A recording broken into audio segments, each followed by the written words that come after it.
Did you get that on camera? Yeah, this is all on camera. What's the most difficult part of working on the show? Being off the clock and just happening to talk to somebody else that ain't wild out. And now we got the laws here. That is crazy.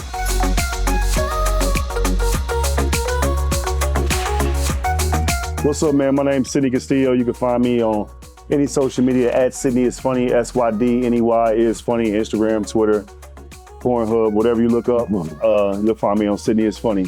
Tyler Chronicles on everything except Black Planet. Over there, I'm Cougar Catcher 21.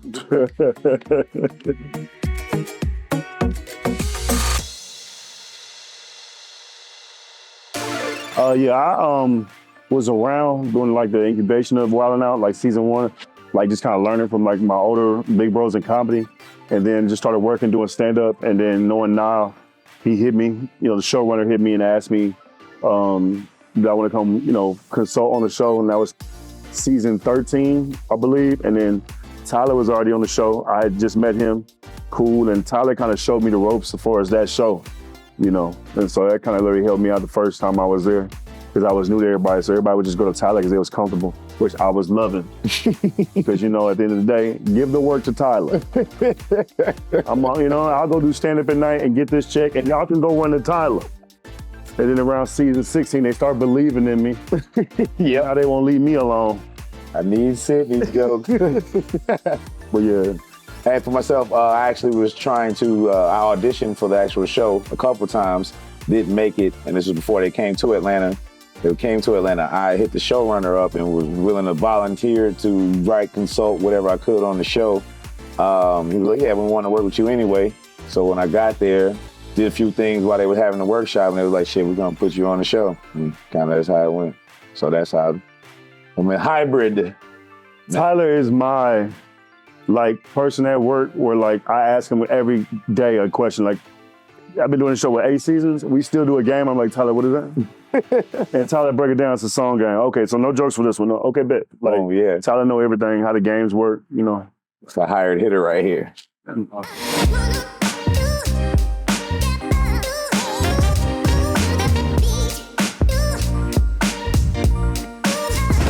Take one of these. It's just kind of getting into a mode of what you feel is funny first, and then being able to say, all right, now how do I relate it to someone that's not a comedian? How do I make it simple enough but still funny and clever enough? And then you just kind of go from there. And Nick kind of got it set up where it's like a machine. So it's like if you get an idea and I don't know how to maybe make it come to, it's like that's a song game. You know what I mean? Maybe it's like my idea, they can just sing the game and whatever. It's like so many different areas to put idea in.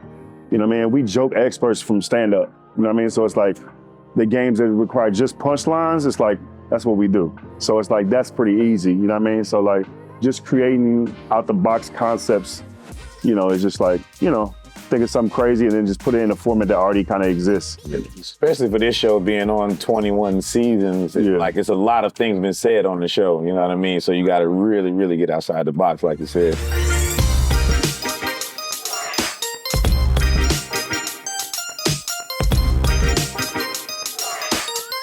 One of the most memorable moments on Wildin' Out is when they talked about Javen's shoes. Went viral. Boy.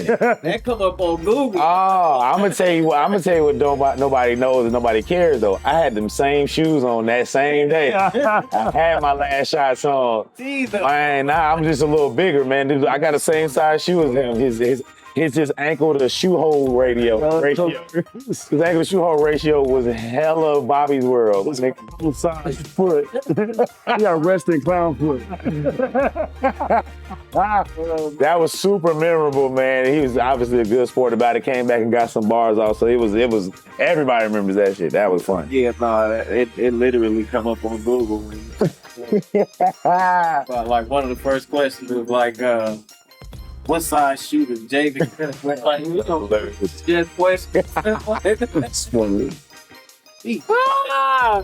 Imagine getting jumped in here and let Nick Brother get some kicks in. Man said that shit. No, it's funny.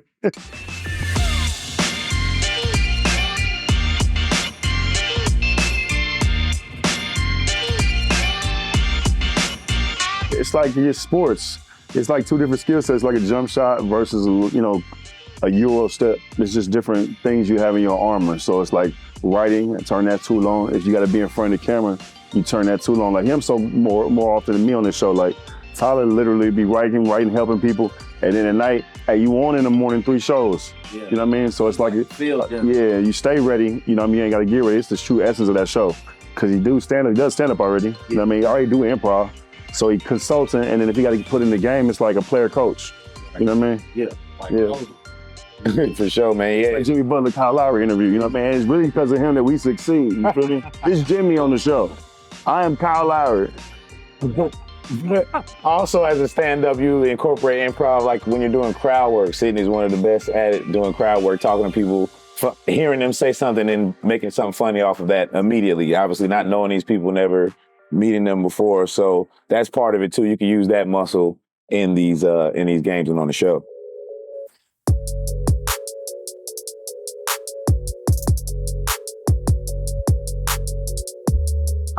Some of the challenges that you face on this show as a comedian that's been doing stand-up comedy for 18 years, I won't go over the credits, but I'm pretty funny, is when I give you a joke, say the joke like I say it. That's the biggest challenge for me because I care, I care. I want you to win. And when you mess it up, I'm not the person like, it's okay. I'm like, why didn't you say it the way I just told you to say it? Javen did that in Ontario.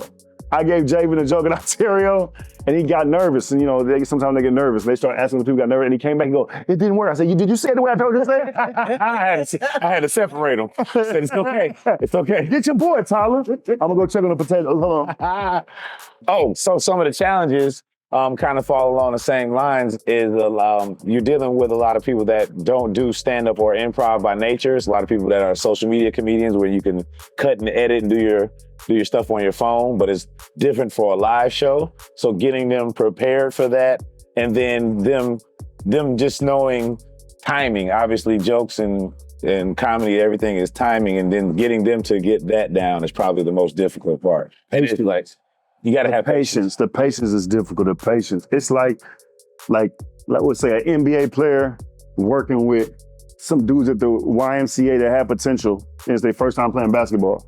And you got to go back to basics, like, okay, I got to structure their joke so they can understand it because I can't give them something too difficult. Right. Or I just send them to Tyler. All facts. You want what? You want to borrow a rap? Tyler, he raps. Shit, what you need? Improv? Tyler just great at that shit up.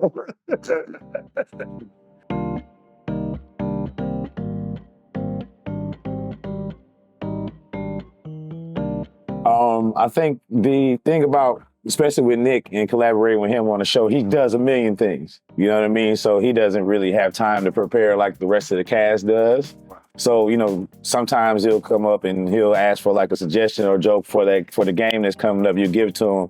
He's like, all right, bet, I like that. And he'll take it. And when he go out there, he'll flip it and do it like in his own way. He's just like, damn, you just notice like he's such a professional at this shit. You know what I'm saying? Obviously doing it for a while. And then being a stand-up comedian as well, that obviously helps. So that's the cool part of it. And then working with the celebrity guests, the cast members, celebrity guest cast or whatever you want to call them, that's funny sometimes, you know what I'm saying? Because you got people that rap that you got to help rap. Yeah, that's the listen. Go off. That's the weirdest shit. Can I cuss on him? That's the weirdest shit in the world. You a rapper, and I gotta write your bars. But to me, No, I need to write your jokes. Yeah. That's not what you do. I'm here for the fun. Why I have to write your raps? that doesn't even make sense to me. No, my cousin here. Hurry. We don't got no room here. My family's here. We can go round. Y'all know Michelle? Michelle, last name. She's like over all the rooms and stuff. Mm-hmm. No, we know Danielle and Javen Cannon. What's going on? So she said the issues with the magazine company being here. Oh, who said that? We cleared it. It's all good. It's all good. I'm sorry. Okay. Michelle, okay. Michelle called. We cleared it. It's all good. She called the laws? Damn, Michelle. Damn, Michelle. Hey. She called me said to call. The police? Pull anybody to the side, magazines. Yeah, we would have gladly told you. Yeah, we would have dipped. Don't even ask. Only shoot we doing is with a cannon. It's just cameras. Oh no, it's fine. Michelle called. Oh, you gonna hear an earful in the morning. You got the laws out here? Okay, but it's been clear. That's all good. It's all good. Okay. I appreciate y'all. I appreciate y'all talking for us. Y'all think it was just a misunderstanding. Okay. You called the laws on us? Come on, man. Are you serious? Oh, we got joke. Did you get that on camera? Yeah, this is all on camera. What's the most difficult part of working on the show? Being off the clock and just happening to talk to somebody else that ain't wild out. And now we got the laws here. That is crazy.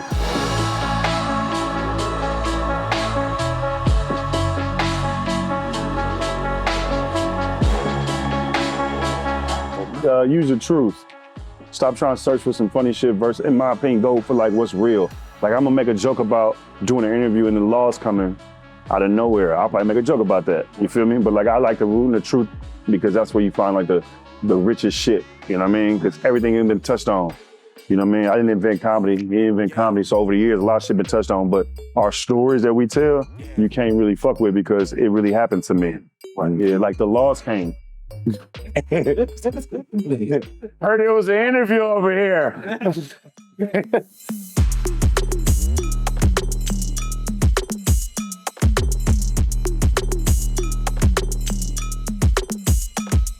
Yeah, people turning into hoes. It's like because they're so sensitive and everybody looking to be like sensitive. They looking, even if they're not even really offended, it's like a thing right now to be offended to say, like my opinion matters about your material. So I don't let it affect me. But again, I talk about a lot of shit I'm going through, but I feel like nobody should really be exempt from jokes because that's the whole platform, is to take things that are difficult to talk about in my profession and gift is to make that funny. And you know what I mean? You could not laugh at the joke, but to tell me I can't tell a joke is kind of wild to me. You know what I mean? Mm-hmm. Yeah, especially when I can make jokes about everybody else. I always tell people that have issues, it's like, you ever make fun of black women? You know what I mean? It's like, yeah, I made a joke about black women. Well, it was 100,000 black women missing, I think, in 2019. Mm-hmm. You feel me? And that number is higher than any other person going through something right now. You feel me? So if you can make jokes about them and their murder rate and missing rate is so high, you don't see a problem with it. Let's stop acting like everything else is like, you know what I mean, really underneath your skin. So that's how I feel about that. That was deep. The first part was saying, like, we were saying the truth, because, you know, as an audience member, have you ever been watching the comedian and you be like, oh, that's true. Like, it's some shit that's happened to you. So it makes sense for that. With the social climate part of it, I believe the people that, it's a small group of people, they're just really loud. So it feels like cancel culture goes crazy, but it's really not that many people, because you can go and I do some offensive jokes. You know what I mean? I can see that I offended some people, but after the show, they'll come up to you. They don't want everybody to see that they fuck with the offensive shit. They really fuck with it. You know what I mean? They come in, dude, that was hilarious. You know what I'm saying? So I think it's way less people than we're giving. Way less people than we're giving credit for this social. I'm listening, but I gotta go to the real.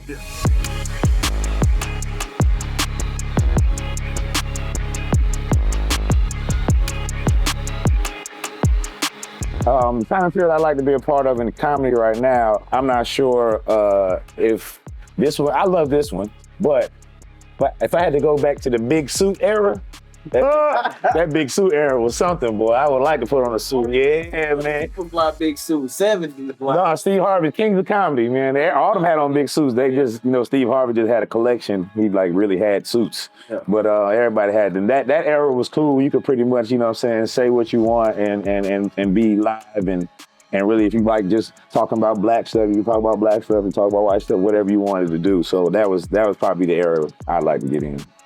Yeah, same. But like, cause that's like the Def Jam era too. Yeah, like, watching basketball, you remember the old Boston Celtics arena? It's like, dang, that arena is so iconic. Yeah. For me, the Def Jam tapings of the audience being so close to the comedian and them falling out and going crazy. Yeah, that's iconic. And people, like, that type of energy don't happen in comedy no more. I would love to be in that situation, as seasoned as I am now, and like an environment like that, that would be crazy. Yeah. Def Jam like an Atlanta comedy club.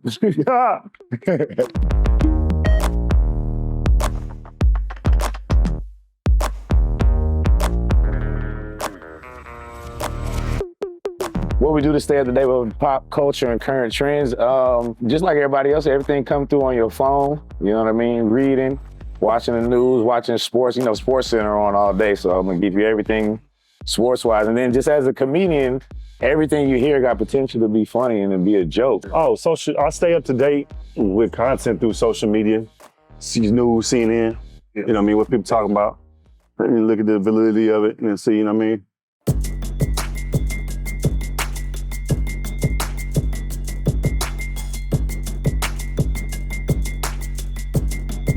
I think when you put your point of view behind it, it's like, I have my isms and my own, like who I am and like my experience. It's like I try to like look at a joke like a house. Like I ask you like how you get in your house. You'd be like the front door, but it's like, nah, you can break in the back door, you can break in the back window and you'll be surprised. So it's like where I want to put the punchline. Right. So it's like, with that formula mixed with my own point of view and like skill set, and I just make sure even if it's the same topic, the way I talk about it be different. You know what I mean?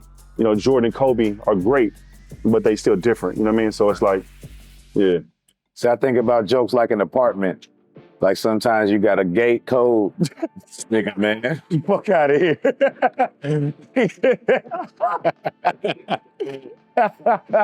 Oh, fuck out of here, nigga, man.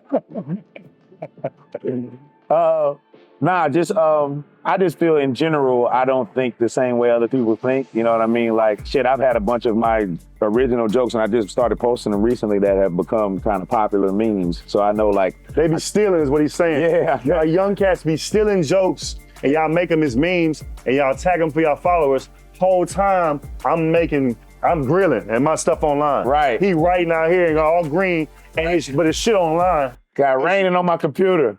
Police almost killed us. Think I gotta worry about that. You over here TikToking. Nigga. Crazy. Hotline.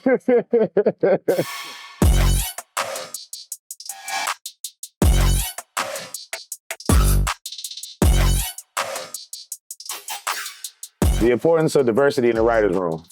My very first writing job was on this thing called the Social Media Awards. I think they only had it for like two years on BET. And I'm in the writer's room, you know what I'm saying? I'm just soaking everything up because this is my first time. And they're going through the script, and one of the scripts has this dude named K-Way. He dresses as a woman sometimes. I'm not sure if he's gay or whatever, but that's his thing. Well, he's gay.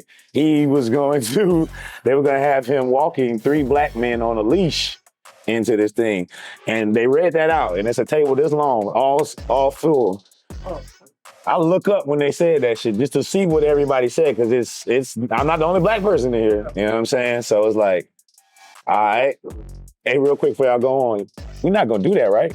Then everybody else started speaking up. So not only is it good to have representation in there, it's good to have representation that can speak up, stand up, because you see some of this stuff, like, oh, that's racist. I guarantee you it was somebody diverse in that room. They just didn't have the balls, or they just didn't feel like good enough to stand up in that moment. You know what I mean? I would say like diversity is very important, especially in positions of power. Like you look at Nick Cannon and Wildin' Out, right? Nick Cannon is black, he's an executive producer, and he's a star, he has star power. So if the network pushes back, his star power can push back and they'll yield, right? And in some shows, when you're working on shows like, let's say a sitcom, right? And it's like 14 writers, you know what I mean? 3 of them black, but the star of the show is black, but you fighting in a room versus all these white people. We do stand-up across the country. I know how to make jokes. But in the writer's room, sometimes you have to convince a white person that you have to trust me. And that's probably the most frustrating thing in a room, is because like I know the audience and they'll quickly say, our audience doesn't get that. And I was like, well, Cedric the Entertainer's on the show, and his audience needs to be heard as well. Right. And it's like picking your battles in those rooms, because you want the money and you want longevity, but it can be very frustrating going in on a daily basis, arguing over culture with somebody who don't know the culture. Ain't nothing worse than working on a black show and a white person saying, I don't understand. I don't give a fuck. I'm not writing this for you. They don't want to learn a black show. They want to, if they don't understand it, it must not make sense. So to teach them, they don't want to be taught. they look at Middle America and be like, if Middle America doesn't get it, well then teach them. And it's like, nah, we'll just go what we comfortable with, you know what I mean? Which is usually slapstick, which is usually lower brow humor. And then you'll look and be like, dang, how come the writers ain't, but we just don't have the power in some of the shows to really affect it, you know what I mean? Right. I got deep, I'm gonna check on my meat. Okay.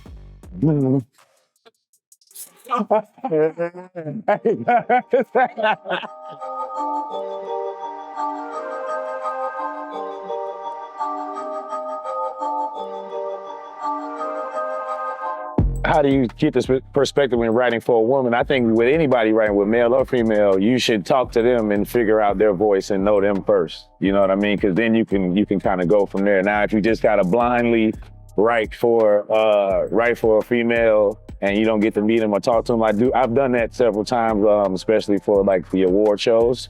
You have a female host, and at the end of the day, funny is funny. You know what I mean? So something coming out of a male's mouth should be just as funny coming out of a female's mouth. So I don't think you have to really tailor it too much. Obviously, you wouldn't be saying some of the shit you write for a male, but I don't think women ain't as sensitive as we think, bro.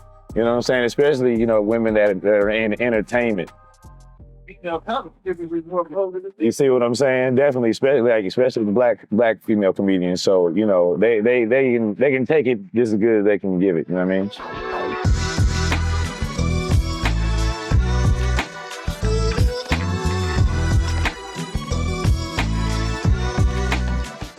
Anybody that's aspiring to be a writer is to read first. I was just saying this the other day. We were doing these games where you have to come up with a rhyme. Like if I say cat, and you got to say bat and rat and tat-a-tat and all that. And 4 or 5, some people can't make it 3 or 4 words down the line. And I go to myself, they don't know enough words because that's such an easy word to rhyme with. You don't know enough words because you don't read. You know what I mean? Reading your phone, I don't believe counts unless you're reading books on your phone. You have to read words and have them in context so you know how to use them. And as elementary as that sounds, that is the basis of everything I do when it comes to writing. Like I was a great writer in school and still am now. So all of that, educating yourself on it as much as you can if you want to be a writer and a comedian. Because if you look at most comedians, like Dave Chappelle is one of the smartest people on earth, you know what I mean? And that's just from experiences, reading, researching. My advice to up-and-coming comedians like Javen would be, don't have the laws come on me when I'm trying to help you with that. That's a little weird, right? That shit's some whole shit. Don't take the easy way out. I think we live in a world now where internet is so easy because everybody's attention spans are so quick that they don't take the time to really learn how to really make a good joke. It's just really quick and fast, and it's about quantity. So you lose the art of like how to even make a joke. So that's why when you get a translation at TV, it's a big miss. They don't listen a different language. Right. You know what I mean? Because everything's so quick and they ain't seasoned, ain't no, you know what I mean? It's like ain't no love in the food. It's like ain't no love in the comedy because you just used to put some shit out. So I would say take your time and like really invest in like how to tell a joke. Like study that shit. Watch stand-ups, you know what I mean? Take a writing class, take an improv class. You feel me? Because when you go from your phone to stand-up, it's a big trend, it's a big gap. It's like a big gap. You think, and one of the NBA's, look, it's an even huger gap from internet to like being a really good stand-up.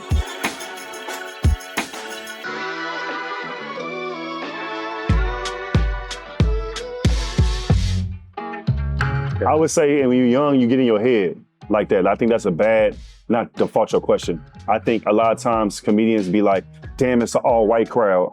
Damn, it's all Mexicans. Damn, they not gonna get me. And it's like, just go be you. You feel me? And it's like, sometimes it takes years. If once you just trust who you are, all white people gonna laugh. They laughing at you. All white people laughing at Chappelle. Mexican people laughing at Chappelle. He ain't adjusting his accent. You feel me? It's just like work on being you and don't worry about color out there. You feel me? Because once you just you, everybody gonna embrace you. But when you start trying to change and like, you know, code your language for certain audiences, you become lame. And the audience could feel like, oh, you're not being authentic. Yeah. Yeah, just to expound on that, that was perfect because I've seen black comedians especially that I've seen do black rooms, and you literally go and watch them do a white room and they change how they are, and the white room notices that and they don't fuck with it either. They're like, I feel like you pandering to me. You know what I'm saying? It'd be like if a white comic came into the black room and was trying to act black all of a sudden. Like, it's the same thing to them. They don't want that. So being genuinely you is all you can really do because that shit ain't gonna last long if you somebody else.